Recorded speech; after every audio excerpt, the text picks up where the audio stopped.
empowering Divyangjan. Divyangjan Kaushal Yojana. Information technology, AVGC sectors, hospitality and food and beverages sectors often offer task-oriented and process-driven roles which are suitable for Divyangjan. We will ensure dignified livelihood opportunities through industry-relevant and customized training specific to each Divyangjan group. Divyang Sahara Yojana. Timely access to high-quality assistive devices for all eligible Divyangjan is a fundamental need.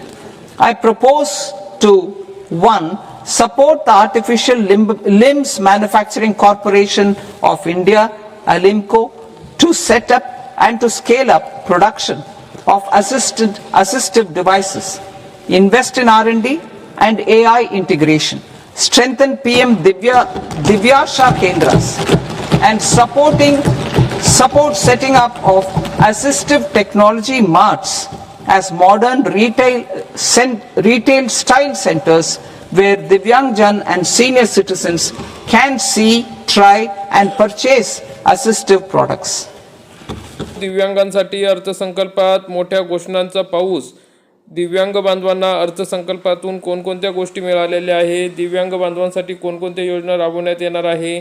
मग मित्रांनो, दिव्यांग बांधवांच्या मानधनात वाढ करण्यात आली का? तर नाही. दिव्यांग बांधवांच्या मानधनात किंवा निराधारांच्या मानधनात कोणतीही वाढ करण्यात आलेली नाही, परंतु इतर घोषणा करण्यात आलेल्या आहेत. दिव्यांग बांधवांसाठी सरकारची मोठी घोषणा. दिव्यांगजनांना अधिक सक्षम करण्यासाठी दिव्यांग सहारा योजनेची घोषणा करण्यात आलेली आहे.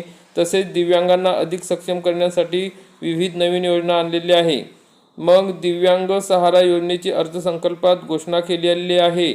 दिव्यांग ज्येष्ठ नागरिकांसाठी नवीन खरेदी केंद्र उभारण्यात येणार आहे. तर आजच्या या बजेटमध्ये दिव्यांगांसाठी काय आहे, तर दिव्यांगजनांना सन्मान आणि नवोपक्रमाने सक्षम बनवणे, दिव्यांगजनांना कौशल्य योजना, दिव्यांगजन कौशल्य योजना, यातून अर्थपूर्ण प्रक्रिया चालित नोकऱ्यांसाठी IT, GC, हॉस्पिटॅलिटी आणि F&B मध्ये तयार केलेले प्रशिक्षण म्हणजे दिव्यांगजनांसाठी कौशल्य योजना राबवण्यात येणार आहे, ज्यातून दिव्यांग बांधवांना रोजगार मिळणार आहे.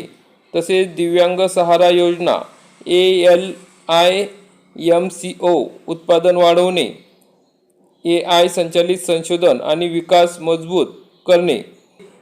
दिव्यांग सहारा योजनेमध्ये नवीन संशोधन केले जाणार आहे, त्याचा विकास केला जाणार आहे. PM दिव्यांग केंद्र आणि सहाय्यक तंत्रज्ञान मार्ट पाहण्यासाठी, प्रयत्न करण्यासाठी आणि साहित्य खरेदी करण्यासाठी आधुनिक केंद्र विकसित केले जाणार आहे. एकत्रितपणे एक समावेशक भारत निर्माण करणे, अशी घोषणा या ठिकाणी अर्थसंकल्पातून केलेली आहे. दिव्यांग बांधवांना मानधनात वाढ होणे गरजेचे होते, परंतु त्या पद्धतीने मानधनात कोणत्याही प्रकारची वाढ झालेली नाही. तर